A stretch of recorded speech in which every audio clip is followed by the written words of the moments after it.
हैदराबाद की 15 साला कमसिन लड़की को दो लोगों से भाई समझ करके मदद मांगना इस कदर महंगा पड़ गया कि उन्होंने भाई लफ्ज़ की ही बेहुरमती कर दी और उसी 15 साला लड़की जो उनकी बहन के बराबर थी उसकी इस्मत रेज़ी कर दी और फिर 1 महीने तक कुत्तों की तरह उसके जिस्म को लोचते रहे। न सिर्फ वो बल्कि उससे जिस्म फरोशी का धंधा भी करवाते रहे नशे की हालत में।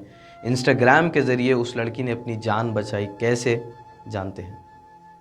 आदाब नाजरीन, आज एक ऐसे दिल को दहला देने वाली वारदात का खुलासा हुआ है जिसे सुन के हर कलेजा रखने वाली माँ और वालिद का दिल फट जाएगा, क्योंकि वो अपनी लड़कियों की हिफाजत के फ़िक्रमंद हो जाएंगे।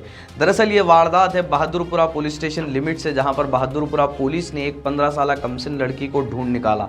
दरअसल ये पूरा वाक़या समझ लीजिए, ये दो बहनों के दरमियान में झगड़ा होता है। तकरीबन 20 तारीख नवंबर 2021 में दोनों बहनों के दरमियान झगड़ा होता है, जिसके बाद छोटी बहन अपनी बड़ी बहन से झगड़ा करके रात के औकात में अपने घर से निकल जाती है और फिर वहां से वो राजेंद्र नगर फिश बिल्डिंग के पास पहुंचती है, क्योंकि रात काफ़ी हो चुकी थी और कुछ लोग उस लड़की का पीछा कर रहे थे।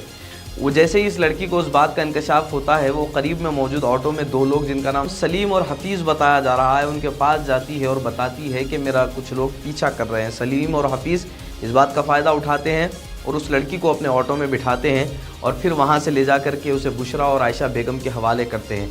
तकरीबन 20-25 दिन वहाँ रहने के बाद वो वहाँ से निकलते हैं और फिर एक दूसरे घर में अली नगर मालारदेव पल्ली में शिफ्ट हो जाते हैं, जहाँ पर इस लड़की के साथ सेक्सुअल एक्सप्लॉयटेशन किया जाता है और इस लड़की को नशा दे कर के सलीम और हफीज़ जो होते हैं ये दोनों भी इस लड़की का जिस्मानी फ़ायदा उठाते हैं। और फिर जो बुशरा बेगम और आयशा बेगम हैं, सिर्फ यहाँ तक ये लोग रुकते नहीं बल्कि इनकी मदद करने के बाद उस लड़की को जिस्म फरोशी के कारोबार में लगा देते हैं और बताया जाता है कि 600 से लेकर के 1000 रुपये के दरमियान कीमत वसूल करके ये इस लड़की के जिस्म को बेचा करते थे। जैसे ही लड़की को वक्त मिलता है वो A4 यानी कि जो आयशा बेगम हैं उसका मोबाइल फ़ोन लेती हैं और अपनी बड़ी बहन की इंस्टाग्राम आईडी को लॉगिन करती हैं और वहाँ से अपने लोकेशन को शेयर करती हैं, जिस लोकेशन को पुलिस तक पहुँचाया जाता है और फिर पुलिस इस लड़की को ट्रैक करती है। और इन दो औरतों को, जो मैं यूँ कहूँगा कि औरतों के नाम पर धब्बा है, ख़वातीन के नाम पर जो धब्बा है, इन दोनों को पुलिस हिरासत में ले लेती है और तमाम तर बातों का इंकशाफ किया जाता है कि ये लोग किस तरह से इस मासूम कमसिन लड़की के जिस्म को नोच नोच करके खा रहे थे और किस तरह से इन्होंने एक 15 साला लड़की की ज़िंदगी को तबाह कर दिया। ये लोग मुसलमान तो छोड़िए, इंसान कहलाने के भी लायक नहीं हैं। आप देख रहे होंगे अपने स्क्रीन पर कि बुर्का पहने हुए हिजाब में ठहरी हुई हैं, लेकिन ये ना इस हिजाब के काबिल है, ना ये इस बुर्क़े के काबिल है, ना तो ये इंसान कहलाने के काबिल है। बहादुरपुरा पुलिस ने इस पूरे मसले पर संगीन अभियान लेते हुए और इनके ख़िलाफ़ सख्त से सख्त कार्रवाई को आगे बढ़ाया है और साथ ही साथ जो सेक्शंस इन लोगों पर लगाए गए हैं वो हैं 363, 366A, 370, 370A, 343, 376 subsection 2 of N, 376 of 3, 376D और 109 IPC और सेक्शन 5, 6 और 17 ऑफ पॉस्को एक्ट 2011 के तहत बहादुरपुरा पुलिस ने इन चारों लोगों के ख़िलाफ़ कार्रवाई शुरू कर दी है।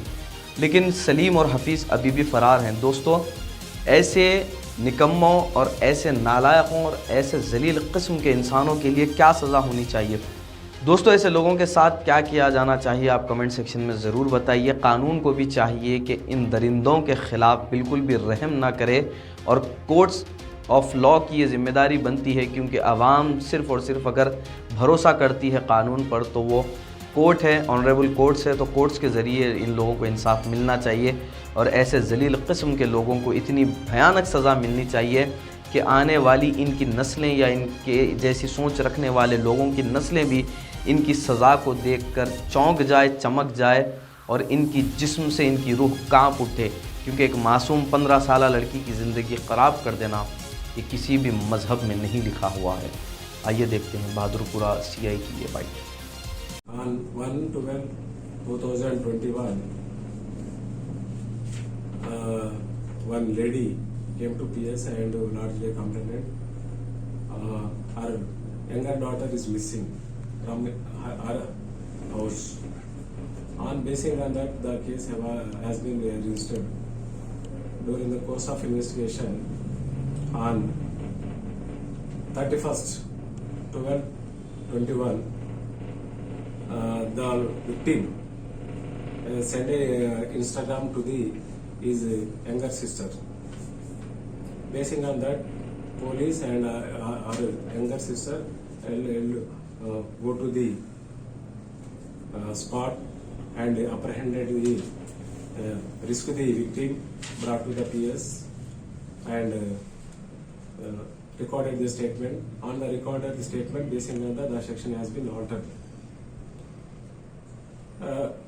On the during the course of investigation, I watched the police to apprehend the accused. Yesterday, police went to the spot and apprehended the two ladies and is brought to the police station. और वो case में दो mail accused absconding है, Sameer and Hafeez. उन्होंने आने के बाद और कौन कौन वो केस में इन्वॉल्वमेंट है उनका कस्टडी लिए तो पूरा मालूम होता।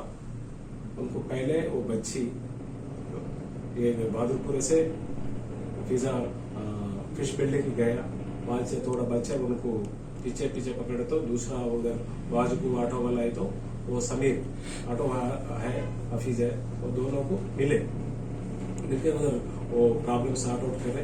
वहां से वो समीर हफीज उनको बच्ची को लेके उनको घर को लेके गया, वहाँ वो दोनों लेडीज को पहचानत करे, वहाँ मिले थोड़ा दिन इधर अतापुर राजनगर लिमिट्स में है जो मकान, वहां से शिफ्ट करे महिला देवर कर लेके, वहां से पुलिस वाला लाके उनको रिस्क करके पुलिस स्टेशन पे लाके उनमें केस रजिस्टर करे, उनको आज कोर्ट में प्रोड्यूस करते दोनों। उनको अब तक वो रिकॉर्ड में कुछ भी नहीं है, वही वेरीफाई करते वो दूसरा पीएस में है, वैसा लोग का पूरा डिटेल देके वेरीफाई करते। सर अभी कितने लोग अरेस्ट हुए अभी?